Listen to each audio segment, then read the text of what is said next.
I'm just going to say a few brief things due to the time sequences and so forth. And I'm really happy to see everybody here. I would like to say that there are several people with suspects. I'm one of them. And when we all get together as a family electronically on the board, we have our highs and lows, and we have times when we're all in agreement and maybe 50% disagree and back and forth. Even Tom Stout and I got into it about burning vehicles. He wants me to get involved in an insurance scam, and I don't want to do it, but that was a takeoff on the Kathleen Johns incident. I talked to her about all of that and her very close friend. But she had no insurance, incidentally, so I thought maybe you'd written her a policy or something. You knew something I didn't. But anyway, it is a very interesting experience. And as I said, that when I meet these people in person, there is a different person. I think when we are shaded by electronics, that sometimes a lot of the personality factors are lost, and we get very emotional and so on, and sometimes we're just very straight with each other, and that's cool. But overall, Tom has done a marvelous job of polarizing the Zodiac research community.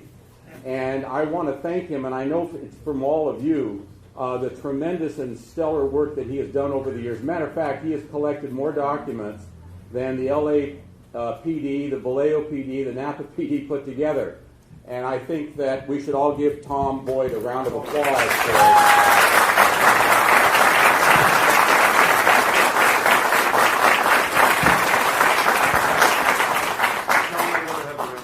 No. All that for $50. You know, he told me cash. So. Anyway, today I met her for the first time, Deborah Silva. She's been doing work on the Zodiac codes. And in my view, at this time, I feel that it's quite stellar. And experts are being consulted and so on. She's done a marvelous work. She had no access to grind, no prejudices on both sides. So in the weeks to come, our website, Zodiac Manson Connection, the name has changed, .com. Jim Nelson, the webmaster, is here. He's got some books, Zodiac Manson Connection books, if you want to read that. And once again, this is our viewpoint, this is our opinion, and I encourage you to talk to others and examine other websites that have other suspects. There are people that have no suspects, and that's fine. We're all interested in the case, so that is our medium. One of the things that I wanted to bring out is that I was drawn into this case relative to a suspect. I started with a casual conversation, and I have never talked about the entire situation, not even to some of my closest friends. But many of you were drawn into the area of suspects to Arthur Lee Allen. That's fine. It was due to what has now been called the Yellow Book. The book called Zodiac by Robert Graysmith. And you've left that, many of you have left that and have gone on to just examining the suspect himself. And that's fine. We all that are suspect-oriented have gotten a tip from somebody, or we've read a book, and we leave that behind. And it is up to each one of us as individuals to determine when we should stop or if we should continue. That's a personal choice, a personal decision. Others will agree, some will be on the fence, some won't. But one thing we should continue to focus on, we have a common interest, and that is the case itself and its ultimate solution. And I think that's where our main chief focus should be. We're not always all going to get along because of suspect and because of case fact. We have never had somebody confess to the Zodiac crimes and give us all the detailed information that many of us engage in debate on. So I think that that's where it's headed. But anyway, over time, it took several years, and there was a lot of reasons for it. In 1987, I began my trek into the Zodiac case, and I became suspect-oriented. Others, as I said, have not. And over the years, I've developed a lot of information. Some of it will be on the website. Some of it I have not chosen to publish at this time. And later on, it will be published. But it is a very difficult thing. I'm speaking for all of you now that have suspects or that are examining the case to do this. Many times there's limitations of funds, there's limitations relative to time. There are people that don't want you to give their name and makes you not a credible person.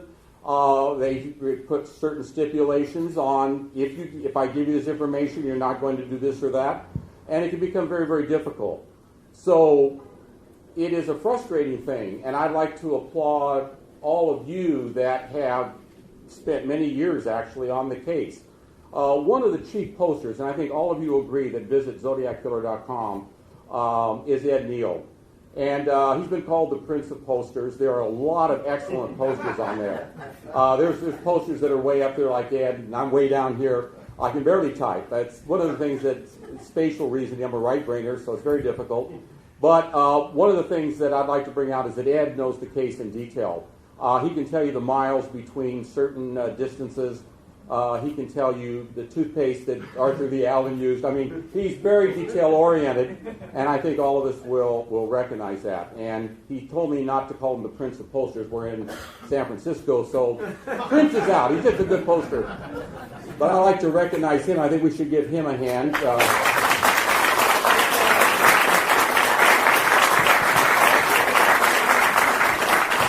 He's minus the gallbladder now, so he has to stay away from the Irish beer, and that's very, very difficult, and the McDonald's and all the rest, but that's another thing entirely.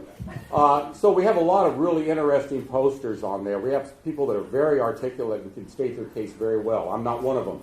But it's fascinating to get on there, and I urge you all to keep going on the site. And I urge you all to support Tom any way you can. People have told me, well, I can only send him $5. Then send him $5. The work is worth it. And I want to say, in one sense, and I don't want to demean the case in any way, that many times it's almost like entertainment. It's a place where you can go on and look at all these ideas and so on, and bypass some of these brainless shows and get on and really look at a true case adventure. And there's a lot of subjects that are touched upon in there, too. I've learned a lot just from the different posters' backgrounds. They brought out different things historically and so on. And I've even followed some of them out, and they're very interesting. I'm very curious about a large number of subjects. So support it financially, too. It doesn't have to be $100 or $50, even $5 or $10.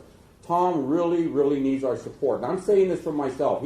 He's not that kind of a person. Sometimes when he needs help, we say, hey guys, we need some help here. So I'm really calling for that.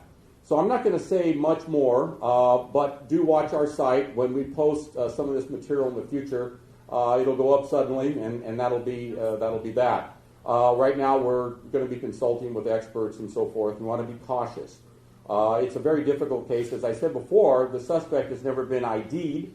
As it were, and identified and questioned thoroughly. And so therefore, some of the things that we debate about are being debated because this person has never given us all of the detailed information. And that debate will go on, and that's good.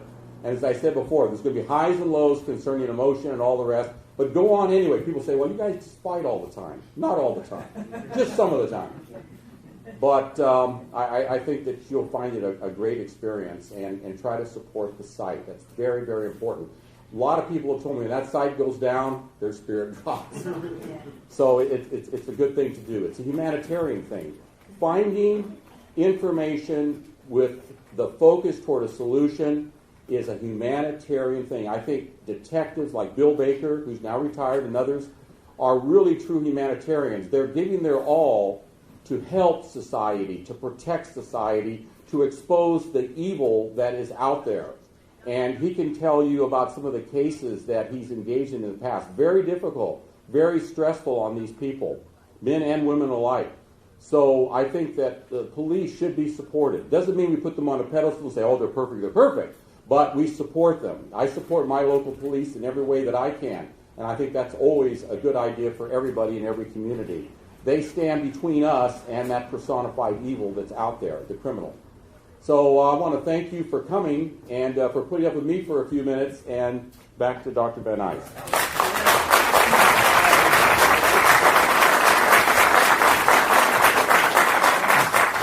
I wonder if there might be a question or two for Howard before he gets all settled and comfortable in his chair. Howard, you got at least one question here. You want to come back? Oh.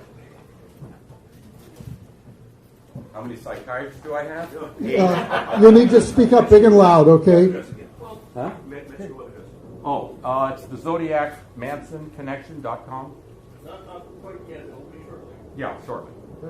Give us some of the meat and potatoes. Why do you think the Zodiac was inspired by Manson? Did the two know each other? Give us kind of a background. Okay. He says, give us some of the meat and potatoes of the case. Why do you suspect this Manson connection?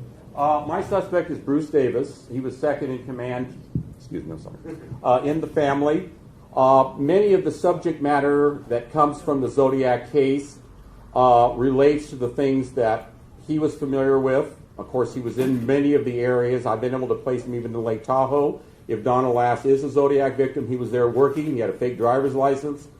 I can put him in many of those places. And I've written to him under another name many, many years ago. And anytime I touched on a Zodiac-related matter, which we were not discussing Zodiac, he would always avoid it. Even down to he wouldn't admit that he owns an old Studebaker. That sort of thing. So there are a number of reasons why I've looked at him. It wasn't because of my source. It was because I found it fascinating that things line up. But it takes many, many years to find out about him because of the fact he was so secretive. I know people that knew him. And he was the most feared in the family next to Manson. It wasn't Tex Watson they were afraid of. It was Bruce Davis. And he had the kind of character and background, I feel, that would make him a viable suspect. Now, when you talk about Manson, people think of gore, they think of all this stabbing, they think of all these things, and the so-called stupidity and all the rest of it. But when you single Bruce Davis out and you look at him intimately and you talk to people who knew him intimately, you get a different picture. So I'm up against a lot of prejudice, and I realize and I appreciate that. That just happens to be my suspect. Other people have a lot to overcome, as it were, with their suspect. Those that don't have a suspect, they're in a little better position. They've contributed a great deal to case fact and so forth. So there's just a number of reasons why I have continued, of my own free will, to investigate him. There are some things that I have not brought out yet. There are some things that I've discovered recently even. There are some things that will be brought out eventually, but also, too, his childhood friend questioned him. And he said that he would not talk about the Zodiac matter because he had never been convicted or he had never been charged with those crimes. And I thought that would be rather strange. But there again, everybody can bring up these kinds of things relative to their suspect. This is a personal thing with me. It's not anybody else's suspect. It's mine. And I take full responsibility for it, and I have to take the hits, and I have to take some of the accolades at times. When people say, hey, he was there, or he did do this, or whatever. So, is Davis in jail now? Yes, he is. He's in jail for 2 murders, and he's a model prisoner, has been for most of his jail life. And he's even a prison chaplain. And that's all I can say right now about it. Does he have Bay Area ties? Oh, yes, absolutely. That's why I'm saying. I want to even connect him because of the Elaine Davis case, and I'm not saying she was a Zodiac victim, but I still look at these things. And I wanted to see if he was connected to Santa Cruz. Well, I read his first parole report. I didn't get it until years later. And in there, he said that was the one place he wanted to move to when he got out of prison was Santa Cruz. And Elaine was found in the Santa Cruz area. Once again, not saying she was a Zodiac victim. She's just been bandied around as such, as a possibility. So I've even gone that far with him in those areas. So I've tried to put him in all these places, and he always seems to pop up there sooner or later. He was very proficient in firearms. He had a 9mm, he said, to the parole board that looked like a .45. There are a lot of interesting things. He was a member of the NRA and all of that. So he had all of the interest. He was into astrology, numerology, all these different subjects. Not saying that Zodiac was into them, but that has been bandied about also. So, but I feel very guilty because there are many other people here that have fine suspects that have a massive amount of information. Here I am talking about mine, but you asked the question, so Thanks very much. What a voice. You should be on the radio. Yeah, great voice.